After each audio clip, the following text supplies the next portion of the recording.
बाकी जो चीज़ें हैं हाउस में ही फैसले होते हैं चीज़ों के। लेकिन किसी को भी अपनी अभिव्यक्ति वो चाहे देश में करे चाहे बाहर करे, उसको यही तो स्वतंत्रता है। उसमें भाषा का इस्तेमाल ठीक होना चाहिए।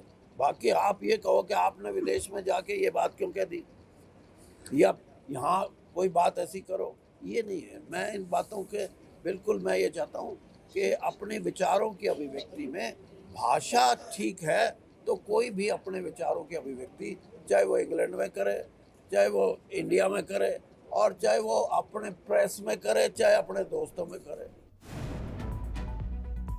इसी खबर पर ज्यादा जानकारी के साथ हमारे संवाददाता दीपक भारद्वाज हमारे साथ जुड़े हुए हैं। दीपक, आज एक बहुत बड़ा मुद्दा है, राहुल गांधी को 2 साल की सजा हुई है। हालांकि 30 दिन के लिए रोक लगा दी गई, लेकिन बड़े नेताओं की प्रतिक्रिया इसमें आ रखी है, जिसमें एक बड़े नेता चौधरी वीरेंद्र सिंह भी हैं। वो कहते हैं कि अभिव्यक्ति की स्वतंत्रता का अधिकार सबको है, तो राहुल गांधी माफी क्यों मांगे? उनके इस बयान को कैसे देखें? जी अर्चना, देखिए चौधरी वीरेंद्र सिंह जब भी बोलते हैं तो कुछ ऐसा बोलते हैं कि उस पर बवाल हो जाता है। और हालांकि चौधरी वीरेंद्र सिंह आज भारतीय जनता पार्टी के नेता हैं, पूर्व केंद्रीय मंत्री भी रहे हैं, लेकिन कहीं ना कहीं कांग्रेस पार्टी से उनका बहुत लंबा नाता रहा है। और जब आज वो रोहतक पहुंचे थे तो स्वाभाविक था कि राहुल गांधी पर सवाल किया जाए, क्योंकि राहुल गांधी को आज सूरत कोर्ट ने 2 साल की सजा दी है।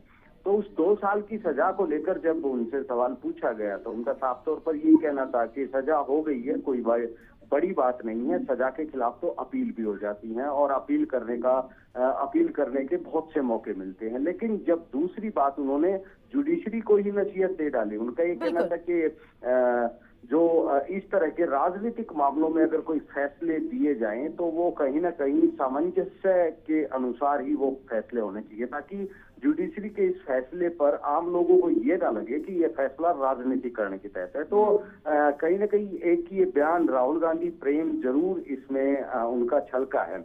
और जहां तक माफी मांगने की बात है भारतीय जनता पार्टी का, चाहे छोटा से छोटा कार्यकर्ता हो या बड़े से बड़ा नेता, तो राहुल गांधी ने जब विदेश में संबोधन दिया था तो उसको लेकर के आवाजें उठनी शुरू हो गई थी कि देश की प्रतिष्ठा को दांव पर लगा दिया राहुल गांधी ने, इसलिए देश से माफी मांगनी चाहिए। भारतीय जनता पार्टी के छोटे से छोटे कार्यकर्ता के मुंह से ये आवाज उठती थी। लेकिन वीरेंद्र सिंह एक कद्दावर नेता है, भाजपा के नेता हैं, मंत्री रह चुके हैं केंद्र में, यहाँ पर भी वो कहीं ना कहीं राहुल गांधी का बचाव करते हुए नजर आए। बिल्कुल। और देखिए दीपक, एक और चीज भी, क्योंकि वीरेंद्र सिंह का तो बयान सामने आया, लेकिन तमाम दूसरे विपक्षी दल भी हैं, जैसे अभय चौटाला है, उन्होंने भी जिक्र किया, मुख्यमंत्री अरविंद केजरीवाल दिल्ली के, उन्होंने भी कहा कि हालांकि वो विपक्षी हैं, लेकिन जिस तरह से अभी जो सामने सुनवाई हुई है वो बैलेंस्ड होनी चाहिए। तो ये माना जा सकता है कि दूसरों के जो विपक्षी नेता है उनसे कहीं ना कहीं इनका बयान भी मेल खाता है।